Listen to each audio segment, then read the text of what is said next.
is the seed that brings forth the harvest of the future. Good afternoon, respected sisters, guests, teachers, and my dear friends. I, Maruf Firdaus, on behalf of the Department of History, Patna Women's College, would like to extend a warm welcome to everyone present here. The organization Foundation for Art, Culture, Ethics, and Science, FACES, Patna works in the field of Indology. They educate students as well as common people about Indian cultural heritage and forgotten episodes of Indian history through seminar, lecture, workshop, heritage festival, and documentary films. To begin the proceedings, we shall invoke the blessings of the Almighty by lighting the auspicious lamp. I would like to invite our head of the department, Dr. Sister Celine Krasta AC, our guest, Dr. Kameshwar Prasad, and Ms. Sunita Bharti, Secretary, FACES Patna, to come forward and light the auspicious lamp.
Thank you.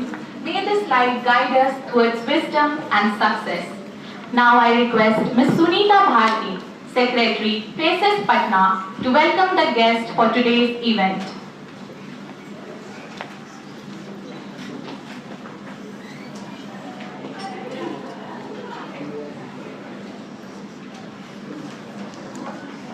बहुत बहुत धन्यवाद।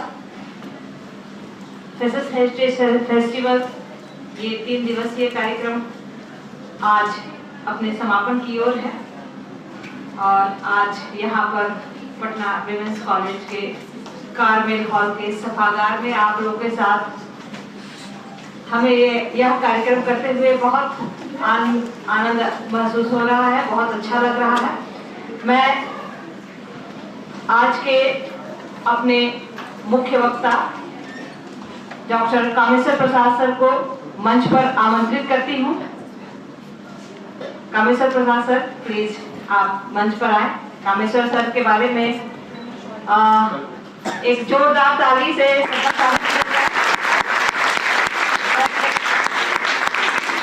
Department head Patna university में history department के रह चुके हैं और भारत के जाने माने इतिहासकार हैं। आज उनके द्वारा हमें व्याख्यान सुनने का अवसर मिलेगा, ये बहुत सौभाग्य की बात है हम सभी के लिए। मैं आमंत्रित करती हूँ सिस्टर सेलिन मैम को, कृपया आप भी मंच पर आए। जोरदार तालियों से मैम का स्वागत किया जाए।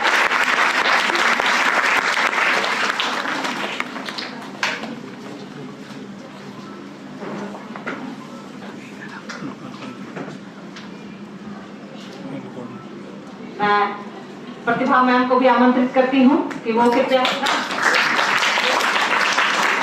प्रतिभा मैम को भी आमंत्रित करती हूँ कि वो कृपया मंच पर आए।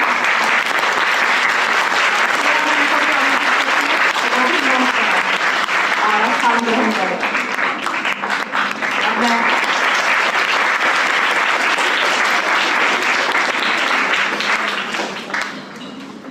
सिस्टर सेलिन मैम से आग्रह करती हूँ कि वो पुष्पगुच्छ देकर हमारे आज के माननीय मुख्य वक्ता डॉक्टर कामेश्वर प्रसाद सर को सम्मानित करें।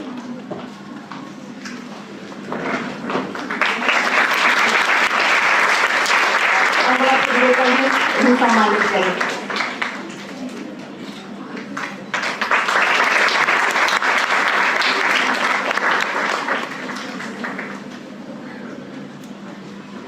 मैं अरविंद कुमार सर से आग्रह करती हूँ कि वो कृपया मंच पर आए।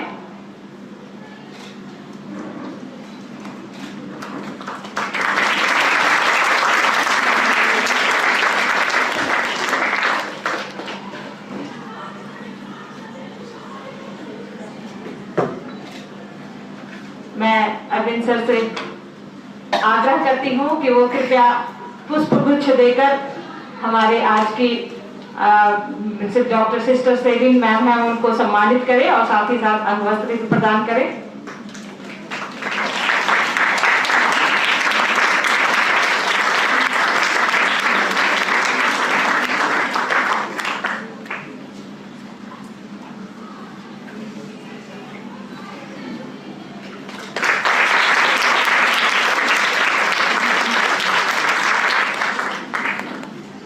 Thank you so much sir. जैसा कि इंट्रो में ही बता दिया गया था कि फेसेस जो है वो इंडोलॉजी के फील्ड में कार्य करती है। इसमें हम इस तरह के कार्य करते हैं ताकि जो भारत की जो संस्कृति है, जो इतिहास है, वो सभी लोगों तक पहुंचे। और हमारा खास उद्देश्य रहता है कि सांस्कृतिक और शैक्षणिक जो भी संस्थान हैं उनमें ये इस तरह के कार्यक्रम किए जाएं ताकि आप लोग और ज्यादा अधिक गहराई से उसके बारे में जानकारी प्राप्त करें। इसमें कई तरह के कार्यक्रम होते हैं, लेक्चर, सेमिनार, वर्कशॉप और एक हम लोग का खास इनोवेटिव एक है इन्फो ड्रामा, जिसमें किसी भी जो A+ कैटेगरी के आर्टिफैक्ट्स होते हैं उसके ऊपर जो है वो ड्रामास तैयार किए जाते हैं, या फिर जो वर्ल्ड हेरिटेज साइट्स हैं उसके ऊपर जो है वो इंफोटेनमेंट इसको कह सकते हैं, इंफॉर्मेशन के साथ साथ जो है वो हम लोग एजुकेशन देते हैं। और ये कार्यक्रम हमारा लगातार चलता रहता है। हम लोगों ने IGNCA दिल्ली, नेशनल म्यूजियम, कई जगह हम लोगों ने, बिहार में तो बहुत जगह हम लोगों ने ASI के साथ भी बहुत सारा कार्य किया है। और आज पटना विमेंस कॉलेज में यहाँ पर ये लेक्चर करने का हमें सौभाग्य प्राप्त हुआ है। इसके लिए हम यहाँ के जितने भी शिक्षक गण हैं उनके लिए हम आभारी हैं। डॉक्टर कामेश्वर सर हमारे जो ऑर्गेनाइजेशन है फेसेस, उसके पैटर्न हैं, मार्गदर्शक हैं। सर के साथ हम लोगों ने बहुत लंबा सफर तय किया है। सर की अभी एक बहुत रिसेंट एक किताब आने वाली है, वो पाटलिपुत्रा पर ही है, rise and decline of Pataliputra, जो हमको लगता है कि इस नेक्स्ट मंथ में वो आ जाएगी वो किताब। और हम लोगों ने एक पाटलिपुत्रा के ऊपर ही एक documentary archaeological survey of India के साथ मिलकर के हम लोगों ने तैयार किया, जो सर के ही मार्गदर्शन पे उन्हीं के गाइडलाइन पर हमने तैयार किया है। जैसे पूरे पाटलिपुत्रा की कहानी को हम लोगों ने पाटली ग्राम से लेकर के अभी तक का जो पटना जो अभी वर्तमान में है उसके ऊपर किस तरह से उसका जो है डेवलपमेंट हुआ, किस तरह से वो राइज हुआ, फिर कैसे वो फॉल हुआ, फिर कैसे कौन से जो है साम्राज्य और वंश का यहाँ पर शासन रहा, क्या क्या घटनाएं घटी, उन सारी चीजों को हम लोगों ने उस डॉक्यूमेंट्री में दिखाया है।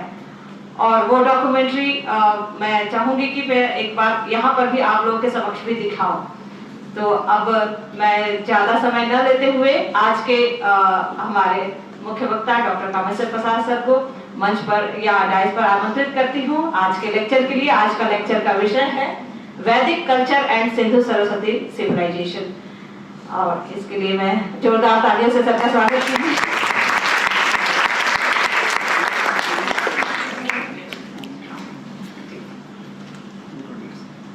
इंट्रोडक्शन के लिए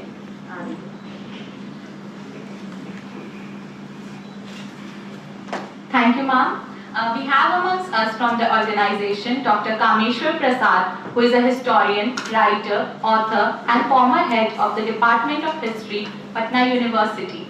Some of his works include The Glory That Was Vaishali, Teach Yourself History, The Journal of the Bihar Puravid Parishad, etc. His books are available both in Hindi and English at Kitab Mahal. He has made history simple, interesting and thought-provoking. Sir, your work has been a beacon of innovation and progress, and we are excited to learn from your experiences. I request Dr. Kameshwar Prasad, our guest lecturer on the topic Vedic Culture and Sindhu Saraswati Civilization, to come up on the dais and enhance our views on the topic. Please welcome him with a round of applause.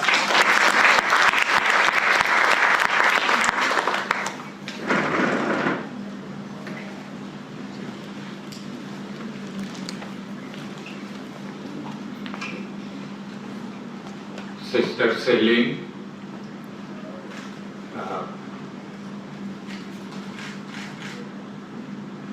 other teachers, I forget your names. Pratibha, Shreya, Dr. Pratibha and Shreya, Dr. Sunita Bharti, Sri Arvind ji, and other distinguished guests and students who have gathered here in large number. Actually, I am very thankful to Sister Celine, who had been my PhD student earlier, and Dr. Sunita Bharti to give me an opportunity to interact with students for the first time after my retirement long years ago.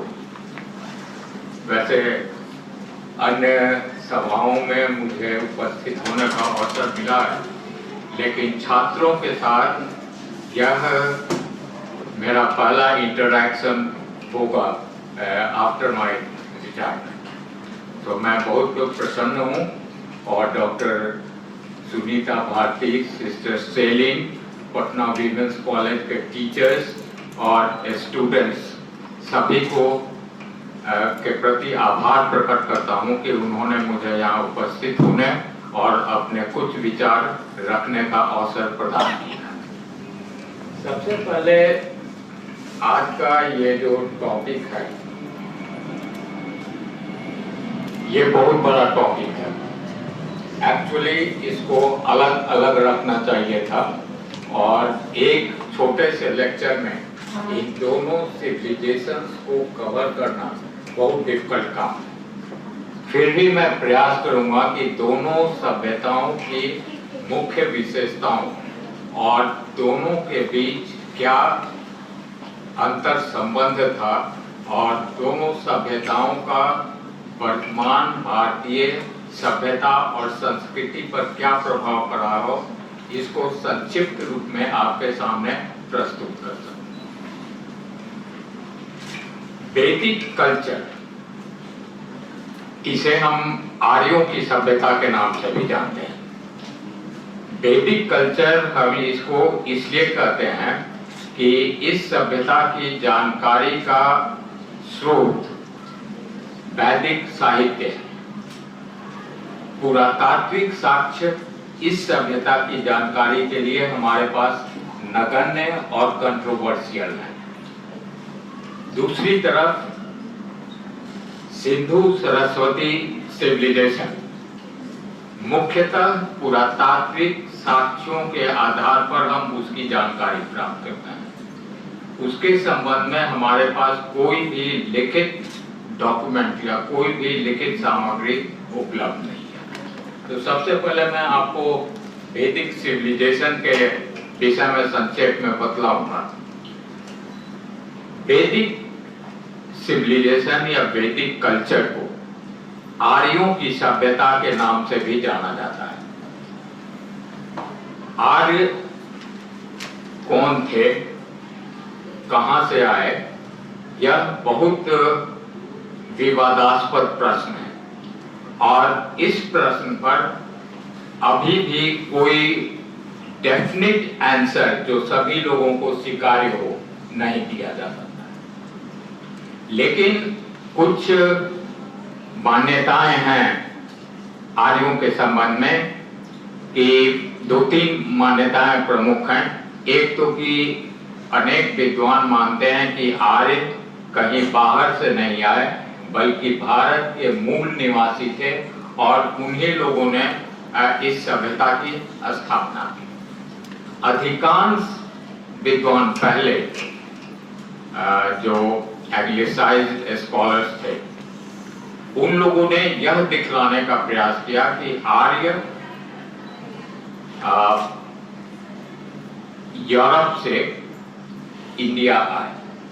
कुछ वर्षों तक कुछ scholars ने यह भी argument दिया कि आर्य मध्य Asia या सेंट्रल एशिया से इंडिया में आए, जहां उन्हें घोड़े और रथ के व्यवहार का ज्ञान प्राप्त था। अब ये तीनों जो व्यूज हैं, इसके अलावा भी अनेक व्यूज हैं। ये तीनों व्यूज बहुत सेल्फ कंट्राडिक्टरी मैं उसको कह सकता हूं कि एक दूसरे के विचारों का खंडन करता है। आर्य बाहर से आए इस बात का कोई भी प्रमाण हमको वैदिक साहित्य में नहीं मिलता है। जो लोग बात करते हैं कि आर्य अश्व और रथ के उपयोग वाले देश से यहाँ आए, जैसे central Asia, professor RS. Sharma खासकर इस बात पर बल देते हैं। लेकिन अगर हम वैदिक साहित्य का गहनता से अध्ययन करें तो उसमें कहीं से भी आर्यों के बाहर से आने का उल्लेख नहीं मिलता है। तो इस प्रतीत होता है, जैसा मेरा मानना है, हो सकता है मैं गलत हूं, कि यहाँ की जो मूल जातियां थी, जो रेसेस थे, प्रजातियां थी, उन्हीं लोगों ने कालांतर में धीरे धीरे विकास करते करते एक सभ्यता की स्थापना की, जो सप्त सैंधव प्रदेश या जिसको पंच नद भी कहा जाता है पंजाब में, वे लोग वहाँ निवास करते थे और उन लोगों ने अपनी सभ्यता और संस्कृति का विकास किया, जो विभिन्न चरणों में फलता फूलता रहा और उस सभ्यता के अनेक एलिमेंट्स हमें आज की वर्तमान सभ्यता में भी दिखाई देते हैं। वैदिक साहित्य के आधार पर वैदिक कल्चर को या वैदिक सिविलाइजेशन को हम दो भागों में बांटते हैं। एक है ऋग वैदिक सिविलाइजेशन, जो अर्लीस्ट ऋग्वेद के आधार पर हम उसकी बात करते हैं, क्योंकि सिर्फ ऋग्वेद से ही इस सभ्यता के आरंभिक स्वरूप के विषय में हमारी जानकारी मिलती है। इसका काल लगभग डेट बहुत वैरी करता है, लेकिन लगभग 1500 ईस्वी पूर्व से 1000 ईस्वी पूर्व तक का काल ऋग्वेदिक काल के लिए माना जाता है या निर्धारित किया गया है। 1000 ईस्वी पूर्व से लेकर के लगभग 600 ईस्वी पूर्व तक का काल उत्तर वैदिक काल कहा जाता है, लेटर फेज। तो दो पार्ट में वैदिक सिविलाइजेशन बटा हुआ है, एक अर्ली वैदिक या ऋग्वेदिक और दूसरा लेटर वैदिक। अर्ली वैदिक के लिए ऋग्वेद हमारा एकमात्र स्रोत है। लेटर वैदिक के लिए अन्य वेद, अन्य जो 3 वेद हैं, ब्राह्मण ग्रंथ हैं, उपनिषद हैं या वैदिक संहिताएं हैं, उनके आधार पर आर्यों के जीवन के संबंध में हमें जानकारी मिलती है। अब अर्ली वैदिक फेज जो था वह फॉर्मेटिव स्टेज था, जिस समय आर्यों की संस्कृति या उनकी सभ्यता की नींव पड़ रही थी। और 1000 ईस्वी पूर्व के बाद लेटर वैदिक टाइम्स में आप देखिएगा कि आर्य सभ्यता के प्रत्येक क्षेत्र में महत्वपूर्ण परिवर्तन आते जाते हैं। इसको ट्रांजिशनल फेज हम कह सकते हैं। अब आरंभिक काल में, माने अर्ली फेज में या ऋग्वैदिक फेज में, आर्य विभिन्न कबीलों में बटे हुए थे, ट्राइब्स। ये कबीले रक्त संबंध या किनशिप पर आधारित होते थे। अनेक कबीलाओं का इस समय उल्लेख मिलता है और इन कबीलाओं में अधिक संपत्ति में प्रमुख थे पशु।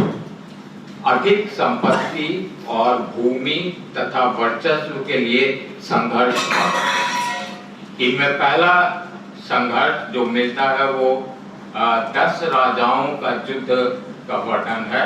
हालांकि इसे 10 राजाओं का युद्ध कहा गया है, लेकिन अनेक लोगों का मानना है कि इसमें 10 से अधिक राजाओं ने भाग लिया था। करीब अराउंड 30 किंग्स ने इसमें पार्टिसिपेट किया। इस युद्ध में सुदास नामक राजा की विजय हुई और उसका प्रभुत्व अन्य कबीले वालों पर स्थापित हो जाता है। इस समय की जो जनजातीय व्यवस्था थी, ट्राइबल ऑर्गेनाइजेशन था, उसमें राजा नाम मात्र का पदाधिकारी या व्यक्ति होता था। वो कबीले का मुखिया था और उसका मुख्य कार्य कबीले की सुरक्षा करना और युद्ध में अपने कबीले को विजय दिलवाना। लेकिन राजा नाम मात्र का था, उसका पद हेरिडिटरी नहीं था, उसके साथ इस समय डिवाइन एलिमेंट भी नहीं जुड़ा हुआ था। उसे न रेगुलर टैक्स मिलते थे, न उसकी अपनी सेना थी, न उसके अपने पदाधिकारी थे। तो वो नाम मात्र का कबीले का हेड था जिसको राजन कहा जाता था और उसकी स्थिति यह थी कि वो कबीले का सबसे प्रमुख व्यक्ति था। उससे अधिक उसके पास कोई शक्ति नहीं थी। इस समय का समाज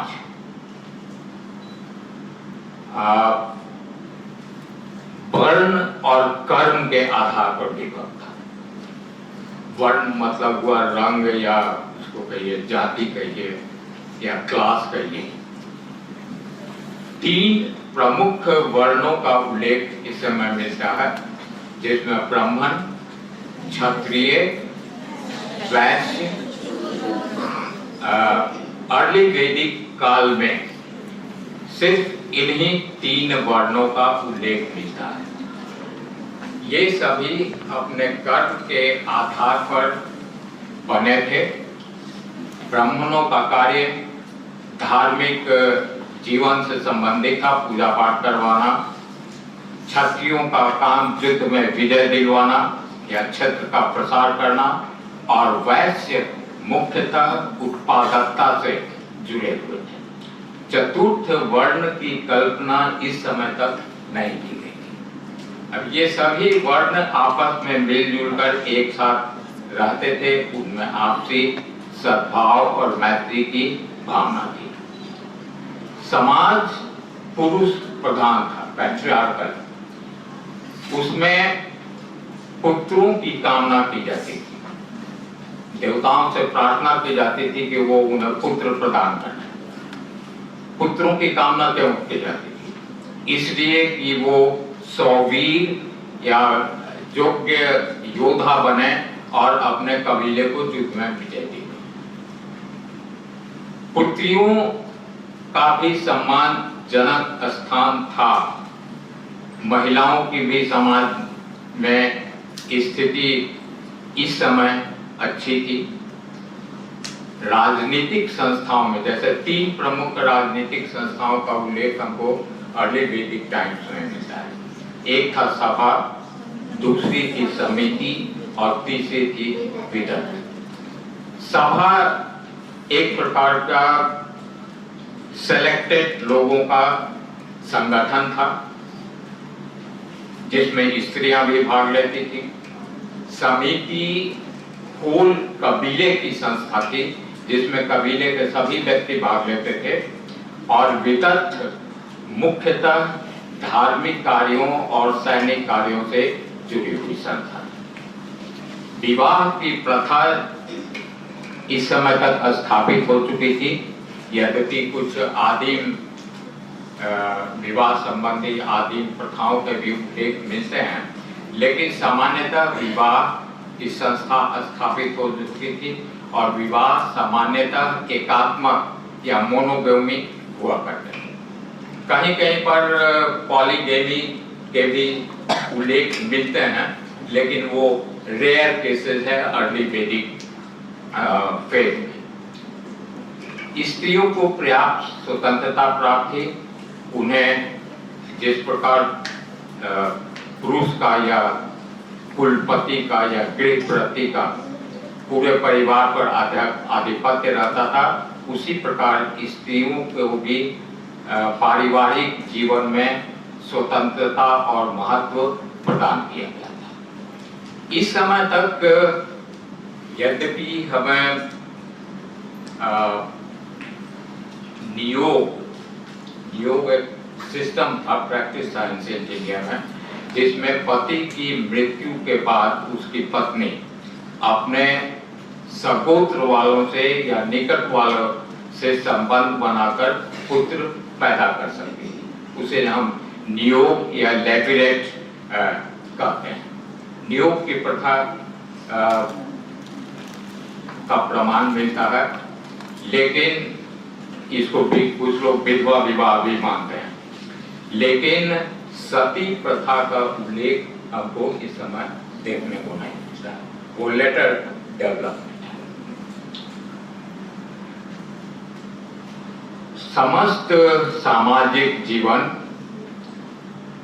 सौहार्द और प्रेम पर टिका हुआ हमेशा है। लोग आपस में मिलजुल करके रहते थे, नृत्य गान से मनोरंजन करते थे, विभिन्न प्रकार के वस्त्र आभूषण, पुरुष और स्त्रियां दोनों आभूषण पहनते थे और सिले हुए वस्त्रों का वे उपयोग करते थे। धार्मिक जीवन में इस समय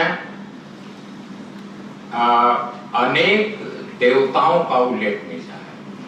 करीब 33 देवताओं का उल्लेख पाया जाता है। अब इन देवताओं की विभिन्न कैटेगरीज थी। कुछ देवता पृथ्वी से जुड़े हुए थे, कुछ आकाश से जुड़े हुए थे, कुछ वायुमंडल से जुड़े हुए देवता थे। इन देवताओं में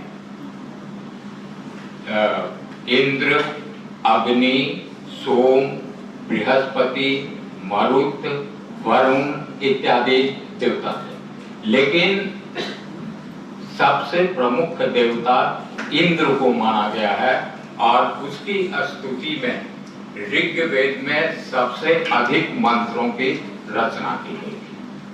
अब इन देवताओं की पूजा मंत्रों के द्वारा की जाती थी। मंत्रों के द्वारा या फिर यज्ञों के द्वारा की जाती थी, जिसमें बड़ी संख्या में पुरोहित भाग लेते थे और उनको यज्ञ करवाने के बदले में पर्याप्त सोना, जमीन, दास दासियां दिए जाते थे। यज्ञ सामान्यतः सांसारिक सुख की प्राप्ति के लिए किए जाते थे। मोक्ष प्राप्ति के लिए जप करने का कोई उल्लेख इस समय नहीं मिलता। पुरोहितों का तो अस्तित्व था, लेकिन मंदिर या मूर्ति पूजा का कोई प्रमाण ऋग्वेदिक काल में हमको नहीं मिलता है। आर्थिक जीवन मुख्यतः पशुपालन और थोड़े बहुत लिमिटेड कृषि पर आधारित था। व्यापार का भी बहुत अधिक विकास नहीं हो सका था। छोटे मोटे बार्टर सिस्टम पर कहिए या लोकल स्तर पर एक्सचेंज के द्वारा वो लोग व्यापार किया करते थे, लेकिन लॉन्ग डिस्टेंस ट्रेड की बात ऋग्वेदिक काल में नहीं देखी जाती। सिक्कों का प्रचलन इस समय नहीं हुआ था। यद्यपि ऋग्वेद में अनेक टर्म्स मिलते हैं, जैसे निष्क, कृष्णाल, इसको कुछ स्कॉलर सिक्के के रूप में देखते हैं, लेकिन सिक्कों के प्रचलन का कोई पुरातात्विक प्रमाण हमारे पास उपलब्ध नहीं है। तो बार्टर सिस्टम के आधार पर या विनिमय के आधार पर लिमिटेड क्षेत्र में व्यापार किया जाता था। इस प्रकार की व्यवस्था ऋग्वेदिक काल में थी। 1000 BC के आसपास से आर्यों के जीवन में महत्वपूर्ण परिवर्तन आने आरंभ हुए, जिसको हम ट्रांजिशनल फेज कहते हैं। इस समय आप देखिएगा कि कबीलाई तत्व या ट्राइबल एलिमेंट्स ग्रेजुअली कमजोर पड़ते जा रहे थे और क्षेत्रीयता की भावना का इस समय विकास हो रहा था। अनेक कबीलों को मिलाकर एक साथ कुछ बड़े कबीले स्थापित करने की प्रक्रिया आरंभ होती है। जैसे कुरु और पांचाल, ये दो इम्पोर्टेंट ट्राइब्स उभरते हैं। इसके अतिरिक्त काशी, कोसल जैसे बड़े राज्यों का भी उदय होता है। मगध तक उस समय आर्य नहीं पहुंचे थे। अब इस प्रकार की व्यवस्था में राजा का महत्व बहुत अधिक बढ़ गया और उसकी शक्ति में भी काफी अधिक वृद्धि हुई। राजा और राजन के बदले में सम्राट कहलाने लगा, जिससे उसकी बढ़ी हुई शक्ति का आभास मिलता है। इस समय भी युद्ध होते थे और करीब 950 BC के आसपास ये युद्ध हुआ कुरु लोगों के बीच, जो आगे चल करके महाभारत की पृष्ठभूमि बनती है।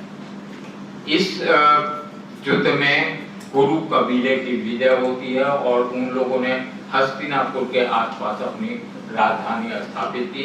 बाद में जब हस्तिनापुर बाढ़ में नष्ट हो गया तो वो वहां से आगे बढ़ करके कौशाम्बी चले गए और वहां उन्होंने अपनी राजधानी। तो राजा की शक्ति में वृद्धि इस काल की प्रमुख विशेषता हम मान सकते हैं। राजा को गद्दी पर बैठने के समय राजसूय यज्ञ या कोरोनेशन सेरेमनी करनी पड़ती थी। अभी भी आप देखिएगा कोई मिनिस्टर या पदाधिकारी जब पद ग्रहण करता है तो वो लेता है। उसी प्रकार की व्यवस्था इस राजसूय यज्ञ में थी। इस राजसूय यज्ञ की एक विशेषता यह थी कि इसमें देवताओं का आह्वान किया जाता था कि वो आकर राजा को अपनी शक्ति प्रदान करें। तो इसके चलते किंगशिप और डिविनिटी में ग्रेजुअली रिलेशनशिप एस्टैब्लिश होता है। दूसरी इम्पोर्टेंट बात इस राजसूय यज्ञ की थी कि इसमें कुछ कबीले के चुने हुए व्यक्ति जैसे पुरोहित, ग्रामणी या अन्य लोग जिनको रत्न या ज्वेल्स कहा जाता था, वो उसमें पार्टिसिपेट करते थे। और इसके चलते एक प्रकार का एडमिनिस्ट्रेटिव सेटअप या कोई ऐसी व्यवस्था उभरी जिसमें राज्य के चुने हुए प्रमुख व्यक्ति राजा के सहायक बन गए और राजा उन्हीं की मदद से अब राजकार्य करने लगा। तो क्षत्रियता के विकास के साथ साथ राजतंत्र के स्वरूप में परिवर्तन आया। राजा की शक्ति बढ़ी, उसके साथ दैवी गुणों का समावेश होता है और जो पुरानी संस्थाएं थीं, सभा, समिति, विदत, इनका इम्पोर्टेंस वर्चुअली कम हो जाता है। सभा एक प्रकार के गुरुजनों की सभा बन जाती है जो राजा को सहायता प्रदान करता था और समिति जनरल रूप में काम करती थी, लेकिन उनका पॉलिटिकल इम्पोर्टेंस लेटर वैदिक पीरियड से समाप्त हो जाता है। सामाजिक जीवन में हम देखेंगे कि बहुत महत्वपूर्ण परिवर्तन है। सबसे महत्वपूर्ण परिवर्तन यह था कि इस समय चतुर्थ वर्ण का उदय होता है। ऋग्वेद के 10th मंडल में पुरुष सूक्त में चौथे वर्ण की उत्पत्ति की कहानी दी गई है। उसमें कहा गया है कि ब्रह्मा के सिर से ब्राह्मण, बाहु से क्षत्रिय, थाई या जांघ से वैश्य और पैर से शूद्र की उत्पत्ति। अब ये एक माइथोलॉजिकल कहानी है, लेकिन 4 वर्णों में शूद्रों का जो जन्म होता है उसके संबंध में कहा जाता है कि उनकी उत्पत्ति पैर से हो। प्रथम 2 वर्ग थे, 3 वर्ग थे, उनको द्विज या ट्वाइस बॉर्न कहा जाता था। उन्हें उपनयन, ये जो देखिएगा जनेऊ धारण करते हैं, उनको जनेऊ धारण करने का, यज्ञोपवीत धारण करने का अधिकार था, लेकिन शूद्रों को वह अधिकार प्राप्त नहीं था। शूद्र यज्ञोपवीत धारण नहीं कर सकते। शूद्रों पर अनेक प्रकार की पाबंदियां लगा दी गई। उनका प्रमुख कर्तव्य माना गया कि वो अपने से ऊपर के 3 वर्णों की सेवा करें। उन्हें प्रताड़ित किया जा सकता था, दंडित किया जा सकता था। धार्मिक अनुष्ठानों में भाग लेने की उनको स्वतंत्रता प्राप्त नहीं थी। तो सोशल डिवीजन में विभेद या असहिष्णुता की भावना इस समय हमको देखने को मिलती है। स्त्रियों की स्थिति में भी गिरावट आती है। अब बहुविवाह की प्रथा क्षत्रियों में विशेषकर पनपने लगती है, और जो अधिकार उन्हें पूर्व वैदिक काल में प्राप्त थे वो अधिकार अब उन्हें नहीं रहे। उन पर भी अनेक प्रकार के प्रतिबंध लगाए गए। उनको घर की दीवारों के अंदर रखने का प्रयास किया। अर्ली वैदिक फेज में ज्यादातर मैरिजेज पोस्ट पुबर्टी मैरिज होते थे, लेकिन लेटर वैदिक फेज से अर्ली मैरिज करने पर जोर दिया जाने लगा, जिससे उनको घर के अंदर बंद करके रखा जाए। उनकी शिक्षा दीक्षा की व्यवस्था पर भी प्रतिबंध लगाया गया। राजनीतिक संस्थाओं में भाग लेने से उन्हें मना कर दिया गया और उनकी स्थिति में गिरावट आई। सामाजिक जीवन में चतुर्थ वर्ण के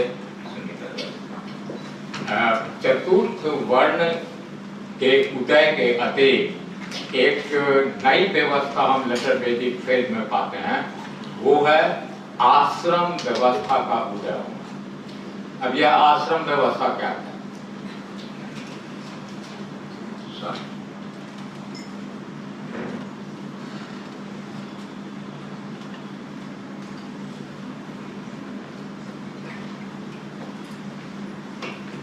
आश्रम व्यवस्था एक कल्पना थी, जिसके अनुसार माना गया कि प्रत्येक आर्य का जीवन 100 वर्षों का होता है। उसको 4 भागों में बांटा गया। यह व्यवस्था भी सिर्फ द्विजों के लिए ही थी, शूद्रों के लिए यह व्यवस्था नहीं थी। प्रथम चरण इसमें ब्रह्मचर्य का माना जाता है। ब्रह्मचर्य काल में व्यक्ति को ब्रह्मचारी का जीवन व्यतीत करते हुए शिक्षा प्राप्त करना रहता है। गुरुकुल उस समय हुआ करते थे, जहाँ ब्रह्मचारी जाकर के शिक्षा प्राप्त करते थे, और शिक्षा पूरी होने के बाद उनका दूसरा फेज स्टार्ट होता था गृहस्थ आश्रम का। इस गृहस्थ आश्रम में पुरुष विवाह करता था या सांसारिक सुखों का उपयोग करता था, सांसारिक नियमों का पालन करता था। थर्ड स्टेज था वानप्रस्थ। वानप्रस्थ का अर्थ है कि बड़े होने पर अपने गृहस्थ धर्म के कार्यों का निपटारा करने के बाद पुरुष गृहस्थी का भार अपने पुत्रों को सौंप करके वनों में जाकर के कुटी बनाकर निवास करने लगता था और वहाँ वो आराधना करता था या दूसरों को धर्म की शिक्षा देता था। चौथा चरण था संन्यास। इस चरण में व्यक्ति घर द्वार छोड़ करके जंगलों में निवास करता था और घूम घूम करके धर्म या नीति की शिक्षा प्रदान करता था और इसीलिए उनको परिव्राजक भी कहा जाता था। अब ये जो आश्रम व्यवस्था की स्थापना हुई, इसके पीछे दो मुख्य उद्देश्य। एक था कि मनुष्य पर जो 4 ऋण हैं, जैसे पितृ ऋण, देवताओं के प्रति ऋण, पितरों के प्रति ऋण, मानव समाज के प्रति ऋण, उनकी भुगताई वो इस आश्रम व्यवस्था में रहते हुए कर सकता। दूसरा था कि इससे 4 पुरुषार्थों की प्राप्ति हो सकती। अब ये पुरुषार्थ क्या? अर्थ, धर्म, काम और मोक्ष। तो इन 4 पुरुषार्थों की प्राप्ति के लिए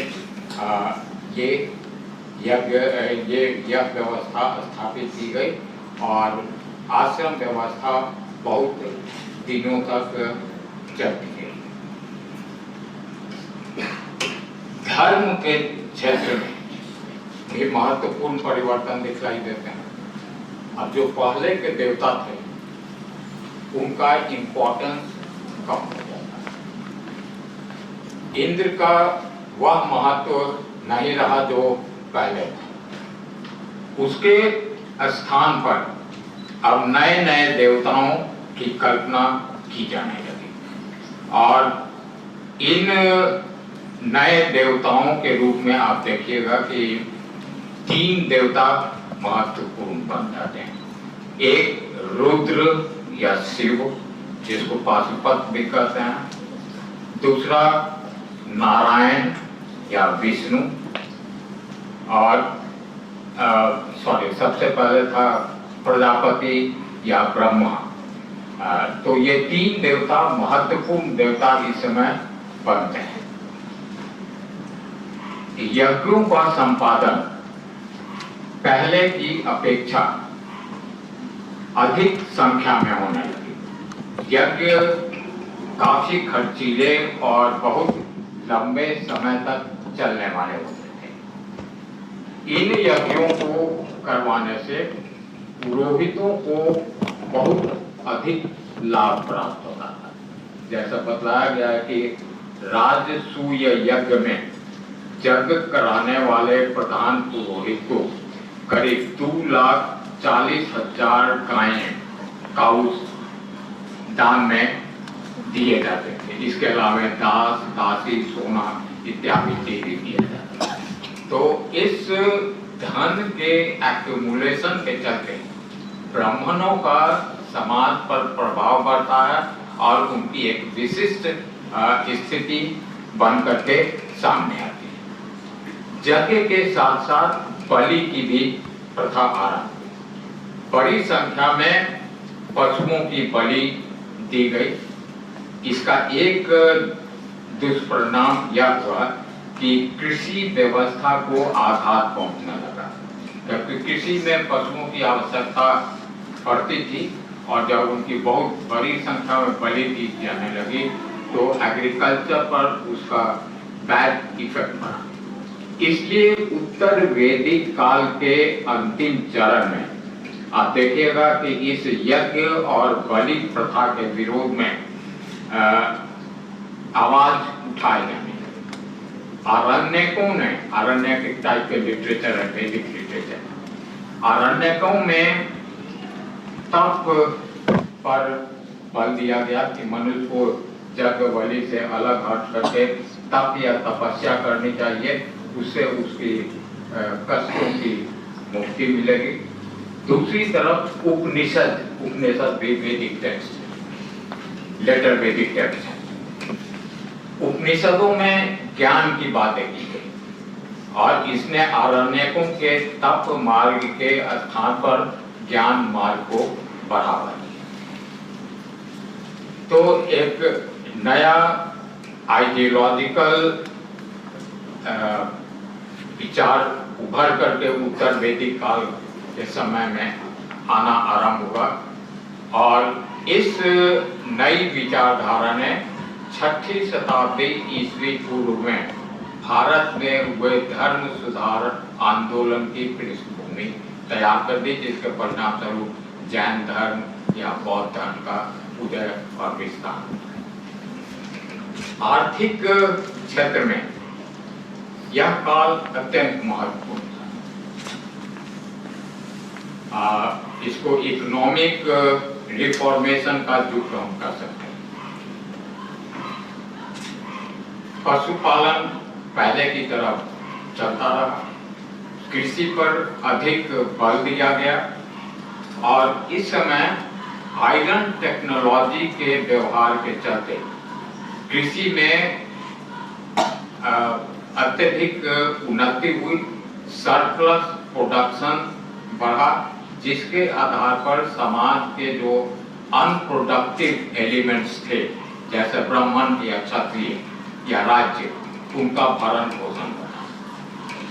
भारत में आयरन का यूज कब से आरंभ हुआ, यह भी एक विवादास्पद प्रश्न है, लेकिन माना जाता है कि लगभग 900 BC से आयरन का यूज यहाँ होना आरंभ हुआ और उत्तर वैदिक काल के अनेक स्थलों से, जैसे अतरंजी खेड़ा से आयरन के यूज का प्रमाण हमको मिलता है। इनिशियली आयरन का व्यवहार डोमेस्टिक टूल्स या युद्ध के हथियार बनाने में किया गया, लेकिन ग्रेजुअली इनका यूज बड़े पैमाने पर एग्रीकल्चर में भी होने लगा। इस समय जो साहित्यिक स्रोतों में उल्लेख मिलता है कि भारी हल जो 24 बैलों के द्वारा नीचे जाते थे, उनके द्वारा खेती होती। तो नेचुरल कि हल का पाल भी जो रहा होगा वो काफी कठोर रहा होगा और वो नेचुरल आयरन ही था। 1000 BC के बाद से आयरन के प्रमाण हम लोग को मिलने लगते हैं। इसके चलते सरप्लस प्रोडक्शन बढ़ता है और इस सरप्लस प्रोडक्शन के आधार पर स्टेट को भी कुछ टैक्स मिलने लगते हैं, जैसे बाघ, भाग, बलि, भोग इत्यादि। इनके विषय में भी भिन्न भिन्न धारणाएं हैं, लेकिन माना जाता है कि ये एक टाइप के टैक्स थे जो स्टेट को प्रोटेक्शन प्रदान करने के बदले में दिए जाते हैं। सिक्कों का प्रचलन इस समय तक नहीं हुआ था, लेकिन व्यापार के क्षेत्र में अधिक वृद्धि पहले की तुलना में होती है। अब कुछ लंबी दूरी तक के व्यापार भी किए जाते हैं। तो ब्रीफली हम कह सकते हैं कि लेटर वैदिक एज की जो इकोनॉमी थी वो ऋग वैदिक रूरल इकोनॉमी से डेवलप करके प्रोटो अर्बन इकोनॉमी के रूप में परिवर्तित हुई और ये बहुत बड़ा चेंज था। इसके चलते 6th सेंचुरी BC में आप देखिएगा कि बड़े बड़े राज्यों का उदय होता है, व्यापार का विकास होता है, सिक्कों का प्रचलन बढ़ता है, सूद लेने देने की प्रक्रिया होती है और सबसे बड़ी बात थी कि अर्बनाइजेशन या नगरों का उदय होता है, जिसको हम सेकंड अर्बनाइजेशन के नाम से जानते हैं। द होल लेटर वैदिक फेज एक ट्रांजिशनल फेज था और इस फेज में जो व्यवस्थाएं स्थापित हुई वो वैदिक काल के बाद भी प्रचलित रही और उनके बहुत से एलिमेंट्स हम आज भी अपनी सभ्यता और संस्कृति के अंतर्गत पाते हैं। मैंने बहुत ब्रीफली आपको हड़प्पन कल्चर के विषय में बतलाने का प्रयास किया, हो सकता है कुछ बातें छूट गई हों तो I am sorry for that. अब जहाँ तक सिंधु सरस्वती सिविलाइजेशन का सवाल है, इस सिंधु सरस्वती सिविलाइजेशन को जानने के पहले हमको हड़प्पन कल्चर के विषय में बैठ कर बोलना चाहते हैं। नहीं, I am moderate. After all, I had been teacher for 40 years, and I like to speak from class. Harappan culture, अब इसे भी विभिन्न नामों से जाना गया है। कुछ लोग इसे सिंधु घाटी की सभ्यता कहते हैं, इंडस वैली सिविलाइजेशन। चूंकि हड़प्पा में पहली बार इस सभ्यता के अवशेष प्रकाश में आए थे, इसलिए इसको हड़प्पा सभ्यता के नाम से जाना गया। बाद में जब हड़प्पा के बाहर सिंधु वैली क्षेत्र में अनेक स्थलों से हड़प्पा सभ्यता के प्रमाण मिले तो इसको लोगों ने सिंधु सभ्यता के नाम से कहना आरंभ किया। अभी कुछ वर्षों पूर्व हरियाणा में घग्गर हाकरा नदी, जिसकी पहचान सरस्वती नदी से की गई है, वहां पर अनेक अस्थायी बस्तियों के प्रमाण, परमानेंट सेटलमेंट्स के प्रमाण हमको मिले हैं। हाकरा घग्गर नदी की पहचान सरस्वती नदी से की गई है, जिसकी महिमा का बखान ऋग्वेद में हुआ है। सिंधु के समान सरस्वती नदी की भी प्रशंसा ऋग्वेद में की गई। लेकिन ये जो सेटलमेंट्स थे वो ग्रामीण स्वरूप थे, विलेज सेटलमेंट्स, और हड़प्पा के उच्च अर्बन कल्चर से उनकी तुलना नहीं की जा सकती। तो पॉसिबिलिटी है कि जब हड़प्पा सभ्यता का डिक्लाइन हुआ उस समय इस क्षेत्र में भी हड़प्पा के वासी आकर के बसे और इस सभ्यता का विकास हुआ, या पहले से भी इस सभ्यता के चरण वहाँ पर मौजूद रहे हों, और इसलिए अनेक विद्वानों ने इसे सरस्वती सिविलाइजेशन के नाम से पुकारना आरंभ किया।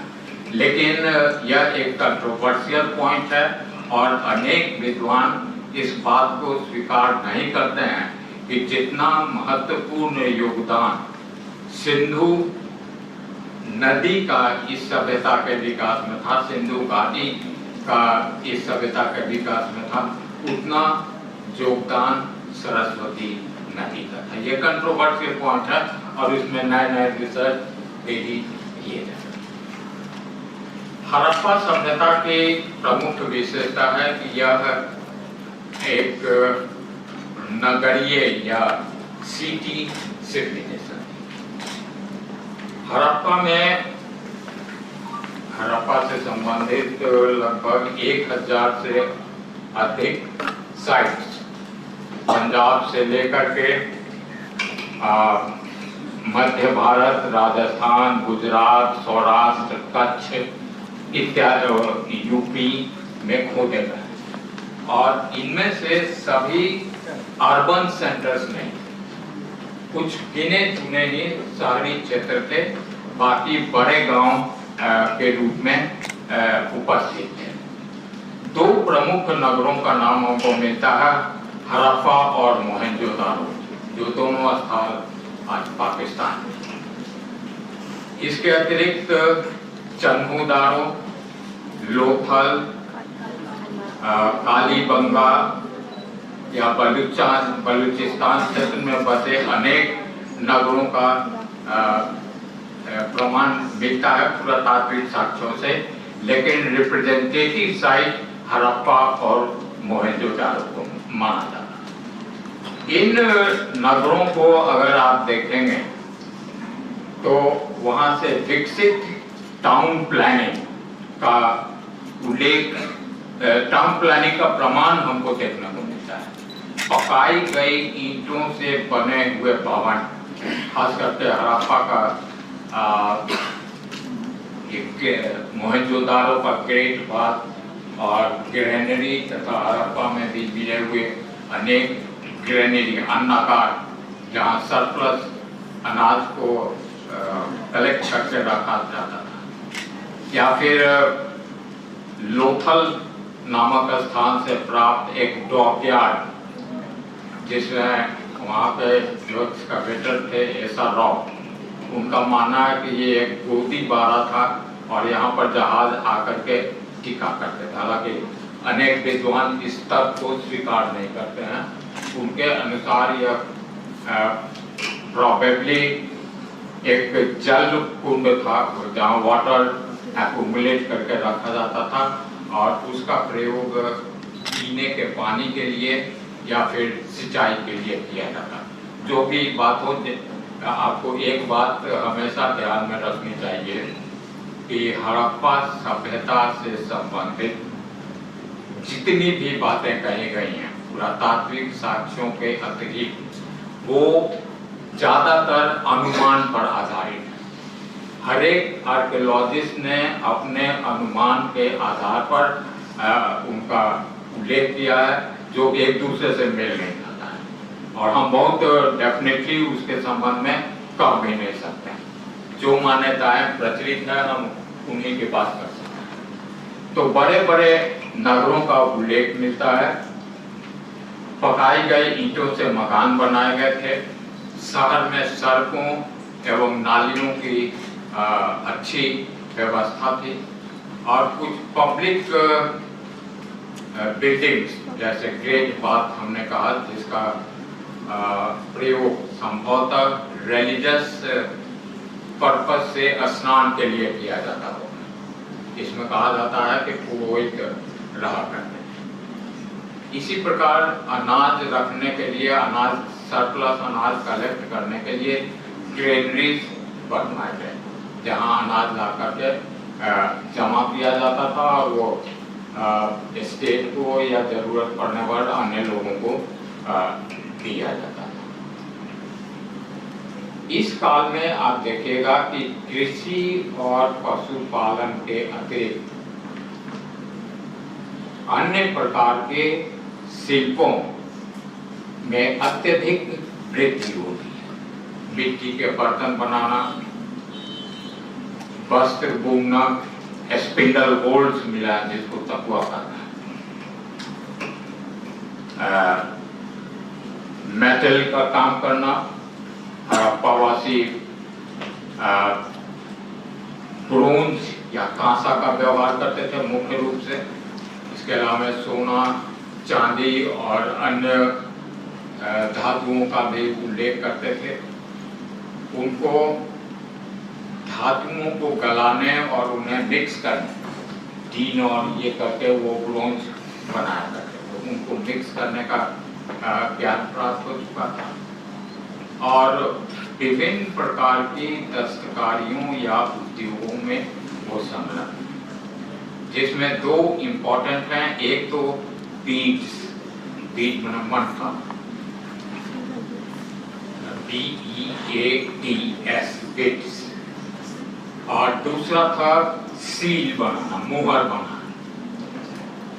अब बीड्स का उपयोग संभवतः ऑर्नामेंट्स के रूप में किया जाता होगा या पशु पक्षियों को या घरों को सजाने के रूप में किया जाता होगा, लेकिन विभिन्न टाइप के बीड्स काफी बड़ी संख्या में प्राप्त हुए। मुहर भी मिले हैं जिन पर कुछ कुछ लिपियां खुदी हुई हैं। इन लिपियों को अभी तक प्रामाणिक तौर पर नहीं पढ़ा जा सका, हालांकि अनेक प्रयास किए गए हैं। कुछ लोग इस लिपि को मेसोपोटामियाई लिपि से मिलता जुलता मानते हैं, लेकिन यह वस्तुतः पिक्टोग्राफिक या इडियोग्राफिक भाव व्यक्त करने वाले सिंबल्स के। जब इन लिपियों को निर्णायक रूप से पढ़ा जा सकेगा तो संभव है कि हमको हड़प्पा सभ्यता के संबंध में अधिक प्रामाणिक जानकारी उपलब्ध हो। व्यापार का विकास इस समय काफी बड़े पैमाने पर होता है। कृषि, पशुपालन, उद्योग धंधों के अतिरिक्त लॉन्ग डिस्टेंस ट्रेड का प्रमाण मिलता है। जैसे मेसोपोटामिया में सुमेर से कुछ सील्स मिले हैं, उन पर मेलुआ नामक स्थान का उल्लेख मिलता है। अब इस मेलुआ नामक स्थान की पहचान इंडस वैली सिंधु क्षेत्र से की गई है। तो उसके द्वारा हमको मेसोपोटामिया या इराक के साथ व्यापारिक संबंध का पता लगता है। इसी प्रकार क्रीट या अन्य स्थानों से भी आदान प्रदान का प्रमाण मिलता है। मेसोपोटामिया के कुछ सील्स इंडस वैली में भी पाए गए हैं। तो अनुमानतः इस समय समुद्र के द्वारा इनलैंड ट्रेड के अतिरिक्त फॉरेन ट्रेड का भी विकास होता है। इनलैंड ट्रेड का विकास इसलिए हुआ कि सिंधु घाटी में जितने प्रकार के मटेरियल हमको मिले हैं, मेटल्स मिले हैं या सेमी प्रेशियस स्टोन्स मिले हैं, वो सिंधु घाटी में नहीं थे। उनको बाहर से मंगवाया जाता था। जैसे कॉपर के बारे में कहा जाता है कि वो क्षेत्रीय माइंस से, राजस्थान के क्षेत्रीय माइंस से मंगवाया जाता है। इसी प्रकार जो डिफरेंट टाइप के प्रेशियस मेटल्स जो सिंधु घाटी में नहीं मिलते हैं, उन्हें बाहर से मंगवा करके उनसे सामान तैयार किया। लेकिन इंडस वैली में भी कॉइन्स नहीं मिलते हैं। यह बहुत रिमार्केबल बात है। व्यापार का विकास हो रहा है बार्टर सिस्टम के आधार पर, लेकिन कॉइन्स नहीं मिलते हैं। भारत में earliest coins 6th century BC से हमको मिलने आरंभ होते हैं, जिसको पंचमार्क कॉइन्स हम कहते हैं, और उस समय से सिक्कों का इतिहास आरंभ होता है। तो पूरी जो अर्थव्यवस्था थी हड़प्पा सभ्यता की, वो अर्बन इकोनॉमी प्रतीत होती है, और इसी के चलते वहाँ नगरों का विकास हुआ। सिंधु घाटी की सभ्यता में जो नगर उत्पन्न हुए, उनको फर्स्ट अर्बनाइजेशन की हम संज्ञा देते हैं, क्योंकि उसके पहले नगरों के अस्तित्व का प्रमाण हमको मिलता नहीं। दूसरा अर्बनाइजेशन का चरण हमको 6th सेंचुरी BC से आरंभ होता है, जिसको हम सेकेंड अर्बनाइजेशन के नाम से जानते हैं। फर्स्ट अर्बनाइजेशन सिंधु घाटी सभ्यता की पतन के साथ ही वो समाप्त हो जाती है, ब्रेक हो जाता है। लेकिन सेकेंड अर्बनाइजेशन जो आरंभ होता है, वो भिन्न स्टेजेस में हमेशा चलता रहा कि अर्ली मेडिवल टाइम्स, और वो कभी समाप्त नहीं हुआ, वो कंटिन्यूअस चलता रहा। धर्म के क्षेत्र में आप देखेंगे कि हड़प्पावासी बहुदेववादी और प्रकृति पूजक थे। वो प्रकृति की विभिन्न शक्तियों की पूजा करते थे, जैसे वृक्ष, नदी, जल इत्यादि। लेकिन उनका सबसे प्रमुख आराध्य देव था एक तो मदर गॉडेस, मातृ देवी, जिसको सृजन का प्रतीक माना जाता है, या वो फर्टिलिटी कल्ट के रूप में भी जानी जाती थी। बड़ी संख्या में मातृ देवी की मिट्टी की बनी हुई मूर्तियां हमें मिली। दूसरा था फर्टिलिटी कल्ट से ही संबंधित लिंग और योनि की पूजा करने की प्रथा। अब विभिन्न साइज के ये मिले हैं जिनमें से बड़े आकार के लिंगों को संभवतः किसी स्थान पर स्थापित कर उन्हें पूजा जाता होगा और छोटे आकार वालों को लोग ताबीज के रूप में बांधते होंगे, जैसे अभी लिंगायत साउथ इंडिया में करते हैं। परंतु मंदिरों और मूर्तियों के एक्जिस्टेंस का प्रमाण हमें अभी भी नहीं मिलता। पुरोहित की एक मूर्ति मिली है, चादर ओढ़े हुए है, और माना जाता है कि धार्मिक जीवन पर उसका प्रभाव रहा होगा, लेकिन यज्ञ या बलि की प्रथा का कोई प्रमाण नहीं मिलता। यज्ञ वेदिकाएं कुछ स्थानों से मिली हैं, लेकिन जिस स्तर पर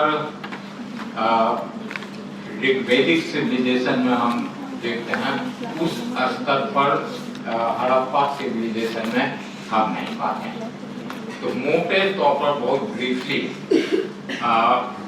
हड़प्पा सभ्यता एक नई सभ्यता के रूप में हमारे सामने आती है। कुछ लोगों का मानना था कि इसको सुमेर या मेसोपोटामिया से लाकर इंडिया में थोपा गया ऊपर से, लेकिन ऐसी बात नहीं। हड़प्पा सभ्यता का क्रमिक ग्रेजुअल विकास हुआ है और इसमें खास करके बलूची ग्राम्य संस्कृतियों का महत्वपूर्ण योगदान रहा है। बहुत रिसर्चेज हुए हैं, सबका जिक्र करना संभव नहीं है। वो बतलाता है कि कैसे अर्ली फेज से बढ़ते बढ़ते नगर के स्वरूप को पहुंचता है और फिर उसके बाद पतन होता है और वो नगर विलुप्त हो जाता है। यह सभ्यता करीब 2600 ईस्वी पूर्व से लेकर के 1900 ईस्वी पूर्व के बीच में चलती है। 1900 ईस्वी पूर्व के बाद आप देखेंगे कि इस सभ्यता का पतन काल आरंभ होता है। हड़प्पा, मोहेंजोदारो या जो अन्य प्रमुख सेंटर थे वो ग्रेजुअली समाप्त होने लगते हैं। उनकी टाउन प्लानिंग बिखर जाती है, मकान और सड़कें बेतरतीब हो जाती हैं और ग्रेजुअल डिक्लाइन हम उसमें देखते हैं। यह हड़प्पा सभ्यता 1900 के बाद भी बिल्कुल नष्ट नहीं हुई, बल्कि डिकेडेंट फॉर्म में यह अनेक स्थलों पर चलती रही, जो करीब 800 BC तक आर्यों के आगमन तक वो स्थिति रही। और जहाँ पर हड़प्पा सभ्यता के अवशेष पाए गए हैं, विभिन्न क्षेत्रों में आप देखिएगा कि नई प्रकार की संस्कृतियों का उदय होता है, जैसे सिमेट्री एच या कब्रिस्तान एच कल्चर, छूकर कल्चर या झांगर कल्चर या फिर ओसीपी कल्चर या फिर गंगा घाटी में एक ताम्र उपभोक्ता संस्कृति का हमें उदय मिलता है। इन सभी का मैच्योर्ड हड़प्पन कल्चर से कुछ न कुछ संबंध था और जब तो वो सभ्यता डिक्लाइन करने लगी तो ये सभी लोग वहाँ से विस्थापित होकर दूसरे जगहों पर गए और उन्होंने वहाँ अपनी सभ्यता की स्थापना। इन्हीं लेट हड़प्पन के साथ आर्यों का भी संबंध होता है 1500-800 ईस्वी के आसपास, जब हड़प्पा सभ्यता के बहुत से तत्व आर्यों ने भी ग्रहण किए। जैसे आर्य सभ्यता और हड़प्पा सभ्यता कुछ समानताएं आप पाइए। कुछ समानता तो थी कि दोनों ही जगह कृषि और पशुपालन का उद्योग प्रचलित था। कपास की खेती सिंधु घाटी में भी होती थी, आर्य भी करते थे। खान पान या ड्रेस ऑर्नामेंट के क्षेत्र में भी आप बहुत अधिक समानता पाएंगे। लेकिन एक मेजर डिफरेंस दोनों में जो हम पाते हैं वो ये है कि आर्य संस्कृति का स्वरूप ग्रामीण था, रूरल नेचर का था, जबकि Harappan culture basically urban nature. दूसरी बात यह है कि दोनों का पीरियड बहुत डिफरेंस है। हड़प्पा सभ्यता करीब 2600 ईस्वी पूर्व से लेकर के 1900 ईस्वी पूर्व तक अपने मैच्योर फेज में थे, जबकि आर्यों की सभ्यता का आरंभ ही हम 1500 ईस्वी पूर्व से मानते हैं। तो काल विभाजन संबंधी बहुत बड़ा है।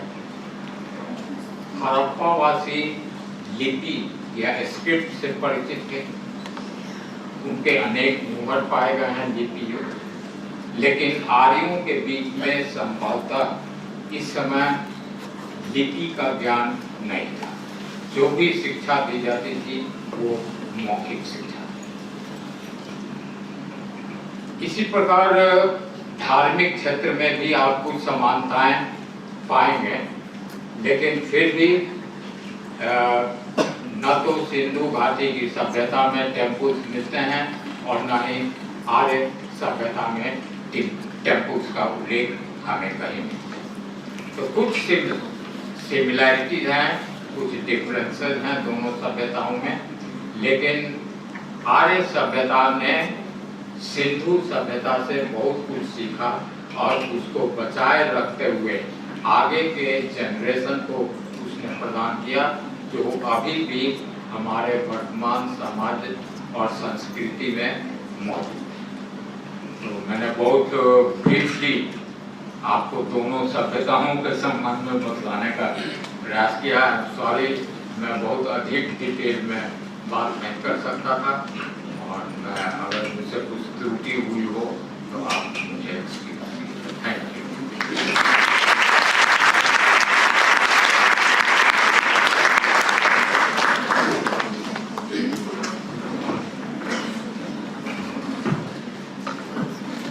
Thank you, sir, for sharing your valuable insights and experience with us. Your lecture has been very informative and made us cherish the Indian cultural heritage proudly. We will now move on to an interactive session where our audience can engage with our guests. It's time for the question-answer session. We encourage you to ask your questions and make the most of this opportunity.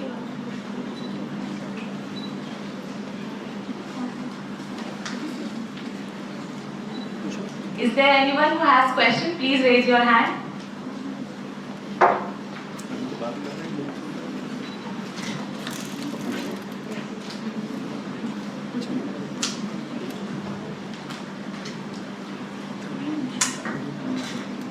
Good morning, sir. I am Imati from History Department. I have a question, sir, that at what extent animal sacrifices are justified? How can I answer this? Sir, because if we see the Swami Vivekananda, then he talks about that cows should be protected. But in Vedic,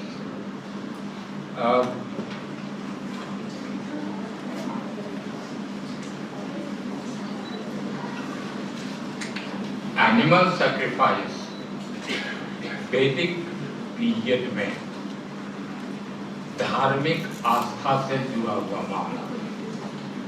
देवताओं को प्रसन्न करने के लिए यज्ञ और बलि दी जाती थी, जिसका विरोध लेटर वैदिक काल में ही आरण्यकों और उपनिषदों ने किया, क्योंकि इससे इकोनॉमिक क्षति पहुंचती थी कृषि को।